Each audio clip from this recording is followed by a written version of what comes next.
ፈርዖናውያን ሞሮኮ በጽሖም አለው። ዓርቢ ንኢትዮጵያውያን ብሔራዊ ጋንታ ዝገጥሙ ግብፃውያን ሎሚ ንግሆ ሞሮኮ በጽሖም ጻውዒት ንዝቀረበሎም ተጻወቲ ብመሓዝ ሞሮኮ ዝበጽሑ ናይ ግብፂ ብሔራዊ ጋንታ ሎሚ ምሸት ልምምድ ክገብር እዩ።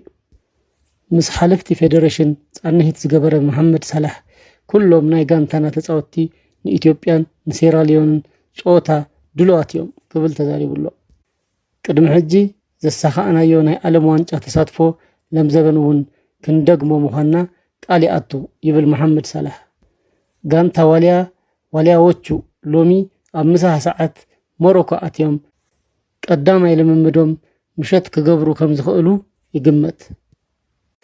ንስኻ ሙስሊም ኢኻ ኣብ ወርሒ ረመዳን ንርከብ ንምፍጣር ሰዓት ክንደይ ኢኻ ትትስእ? ኣብ ረመዳን ህይወትካ ከመይ እዩ?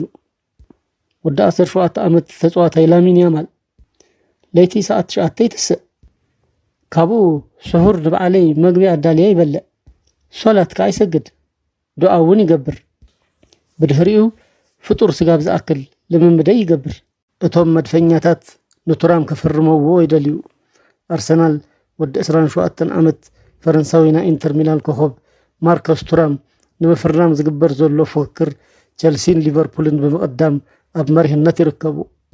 ኣጥቃዓይ ተጻዋታይ ማርከስ ቱራም ኣብ ሎም ዘበን ሲዝን ንኢንተር ሚላን ኣብ ዝገብሮም 28 ጸወታታት 17 ናይ ሸቶ ተሳታፍነት ገይሩ 13 ሸቶታትን 4 ኣሲስትን ማለት እዩ። ወዲ 24 ዓመት ጣልያናዊ ኣሰልጣኒ ቲያጎ ሞታ ሕጂ እውን ኣብ ጁቬንቱስ ክጸንሕ እዩ። ናይ ጁቬንቱስ ኣሰልጣኒ ካብ ስርሑ ኣይሰናበትን እዩ ማለት እዩ። ወልቨርሃምፕተን ንወዲ 28 ዓመት ፖርቱጋላዊ ናይ ሊቨርፑል ኣጥቃዓይ ዲያጎ ጆታ ዳግማይ ከፈርሞ ይደሊ እዩ። ኣቶርቢ ናይ ኣትሌቲኮ ቢጋንታ ሓላው ልዳት ኣብ ኩዕሾ እግሪ እቲ ዝበለጸ ጡረታ መውፅኢ መንገዲ ኣብ ሪያል ማድሪድ ምጽናሕ እዩ ክብል ተዛሪቡ። ፖል ፖግባ ድሕሪ ምውዳእ ናይ እገዳ ናተይ ናይ መጻኢ መደብ መብጽሐይ ኣበይ ከም ዝኾነ ንምፍላጥ ብዙሓት ፈተውተይ ሜሴጅ ሰዲዶም እዮም፣ ግን እዞም የዕሩኽተይን ፈተውተይን ቅድሚ እቲ እገዳ ዝሓተተኒ የለን ክብል ተዛሪቡ ብሓዘን ድማ ገሊጹ። ኩባርሲ ናይ ባርሴሎና ተከላኻሊ ራኦል ኣሴንሲዮ ንኡስን ጽቡቕን መንእሰይ ብጣዕሚ ጽቡቕ ዝኾነ ሲዝን ዘህልፍ ዘሎ ተከላኻሊ ተጻዋታይ እዩ። ኣብ ስፔን ብሔራዊ ጋንታ ብሓባር ተሪር ዝኾነ ክልተኣዊ ጥምረት ክንፈጥር ንኽእል ኢና ይብል። ሊቨርፑል ወዲ 25 ዓመት ጣልያናዊ ናይ ኢንተር ሚላን ናይ ማእኸል ተኸላኻላይ ኣሌክሳንድሮ ባስቶኒ ኣብ ናይ ክረምቲ ናይ ዝውውር መስኮት ከፈርሞ ዕላምኡ ገይሩሎ። ናይ ካታላን ክለብ አንሱ ፋቲ ኣብ ክረምቲ ክሽየጥ ይደሊ እዩ። ባርሴሎና ወዲ 22 ዓመት ስፔናዊ ናይ ክንፊ ተጻዋታይ አንሱ ፋቲ ኣብ ክረምቲ ክሸጦ ይፍትን ኣሎ። ኣብ ወርሒ ጥሪ ፋቲ ንዝቐረበሉ ካብ 4 ንላዕሊ ህቶታት ውድቅ ገይሩዎም እዩ።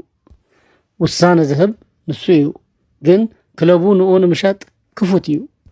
ምናልባት እዚ ተጻዋታይ ካብቲ ክለብ እንተወፂኡ ባርሴሎና ሓድሽ ናይ ክንፊ ተጻዋታይ ብምፍራም ክትክእ ትኽእል እያ።